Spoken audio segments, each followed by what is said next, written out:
Hello and welcome to the presentation. My name is Tanabadi and I will be discussing a Web3 security case from the perspective of Celsius Network. Web3 security is an extremely important in the world of cryptocurrency and blockchain. It refers to the security measures and protocols used in projects like decentralized applications and other technology that use the Web3 stack, especially the blockchain. As cryptocurrency platforms and digital assets become more popular and advanced, the importance of Web3 security cannot be overstated. In this presentation, I will talk about the cryptocurrency lending company Celsius Network, its business model, and its technology. With respect to the report scopes, in the case of Celsius, the platform was not directly attacked by hackers with a specific method. However, it was involved in some major losses due to its affiliation with the other parties. So, I will discuss the events that led to the several millions of dollars lost from Celsius' involvement with Stakehound and BadgerDAO, and provide some tech and code-specific details related to each case.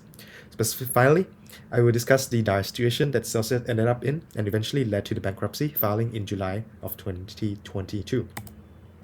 Celsius Network has a financial technology company that offers a platform of cryptocurrency loans and other financial services. It was launched in June of 2018 and promised rewards for depositing cryptocurrency as well as loans in a wallet-style payments. The company's business model was based on the opposing traditional banking models and prioritizing its community. Users of the platform were promised regular payouts and interest on their investments. The company's native token, CEL, was used for tasks like boosting user payouts. Unfortunately, Celsius Network is now bankrupt. The company uses blockchain technology and peer-to-peer model to offer its services, which includes earning interest on deposited cryptocurrency and borrowing cryptocurrency with flexible terms. Celsius let users earn returns on the deposited cryptocurrency by lending it to the borrowers on the platform, and has proprietary algorithms for determining the loans and interest rate. Celsius Network business model aims to provide a decentralized financial platform that enable its users to earn passive income on their cryptocurrency and borrow money using digital assets as collateral. The company promised competitive interest rates, low fees, and transparent and auditable platforms to its services. In the second quarter of 2022, Celsius had over $12 billion in terms of assets under management and $8 billion in loans to clients. On-chain data revealed that the company had been using various DeFi techniques to leverage the client's assets and offer the return rate of 17% APY. However, in June of 2022, Celsius and its CEO Alex Mashinsky faced allegations of insolvency due to the rising inflation and liquidity crisis that drew attention to the platform. Despite claiming to have military-grade security and next-level transparency, Celsius faced public concerns about its liquidity because it had used clients' deposits for on-chain leverage and hoarded illiquid Ethereum locked in staking. One major concern was that the company had staked over 500 million worth of Ethereum, 228 of which was not redeemable until the Ethereum mainnet merge on September 15 of 2022. There have been ongoing investigations onto how Celsius had been managing its assets, and the company had lost over 120 million due to its involvement in Stakehound and BadgerDAO. Let's start with the case of Stakehound, an Ethereum staking service that announced that it had lost the private keys for a significant amount of Ethereum. There were at least 42,306 of these Stakehound staked Ethereum stored in Celsius' wallet. Additionally, according to Daily Bubble Media, there was a large transaction in which Celsius was transferred 35,000 Ethereum to Stakehound, as shown in the picture here. In June of 2022, Stakehound, a company that offered the Ethereum 2 staking services, announced that it had lost the access to the private keys of more than 38,000 Ethereum tokens and that it was holding on behalf of the clients. This loss was not due to an attack, but rather by a human error. Stakehound had blamed its custody provider, Fireblocks, for the loss of the private keys and has filed a lawsuit against the company in the Israeli court. Stakehound claims that the loss was caused by the series of errors on part of Fireblocks, including the failure to generate the private keys in production environment, the omission of the keys needed to decrypt the two keys trapped in the backup, and the ultimate loss of both keys. These keys were a part of a 3 out of 4 threshold signature for the shards that form the withdrawal key. It is believed that Celsius may have moved significant amounts of Ether through Stakehound, and it is the largest known owner of at least 42,306 Stakehound staked Ethereum. On-chain data suggests that Celsius suffered a loss of 35,000 Ethereum as a result of this incident, leaving them with now worthless Stakehound Ethereum tokens. This amounts to a nearly $71 million worth of loss based on Ethereum prices in June of 2021. So there was no hacker in this case, but rather the operational mistakes through the loss of private keys for the wallets drawn the assets, and the funds have become inaccessible and lost. Celsius also experienced another major loss in back back in December of 2021 through the decentralized autonomous organization Badger DAO, which was exploited by a phishing attack. In the attack, approximately 2,100 Bitcoin and also 151 Ether was stolen. Parts of that amount include Celsius' own funds.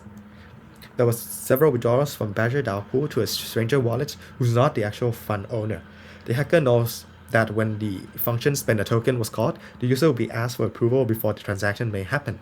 This is how the approval window looks like, with the two options to unlock a specific amount or unlock a limited amount. The hacker sees this as a potential to exploit this procedure. What happened was that the Badger DAO user requested the withdrawal of the rewards. The increase in spending limit was requested as shown in the approval window here. But really, this permission window was not necessary, because when you request for a protocol to send money to your address, it doesn't happen automatically and requires user confirmation. So usually the user would just click confirm without first checking the smart contract address. This person who clicked approve here ended up being the victim of the attack and the hack. The hacker was able to tweak the Badger DAO website API and the MetaMask API to inject its own script. The hacker had replaced the correct smart contract with his own, and once the user of the Badger DAO approved the spending limit, the fraudulent contract moved to that particular token was approved, and thus the amount was transferred to the hacker. To compensate for the victims for their losses, the DAO implemented a restitution plan. First, Badger distributed Bitcoin from their multi-sig wallet to the victims, and Celsius received around 90 Bitcoin from this payout. The centralized crypto lending platform Celsius was the largest single victim of the attack, losing 896 Bitcoin. And next, Badger created the Badger token, which guarantees its user payout in Badger tokens over the next 2 years to cover the remaining losses. Well, strangely, on March 18 of 2022, Celsius Network mistakenly withdrew all of its 901 allotted Badger tokens, worth approximately 2.1 million at the time of the transaction. So in total, Celsius Network received 89 Bitcoin and around $2.1 million in Badger tokens, resulting in a loss of approximately 22 million based on the value of Bitcoin at the time of the incident. On June 7, Celsius published a blog post which is denied rumors that it had mismanaged the customer money and was experiencing a liquidity crisis. The company claimed that vocal actors were spreading false information and that the customers were not having trouble accessing their funds, following the collapse of Luna the previous month.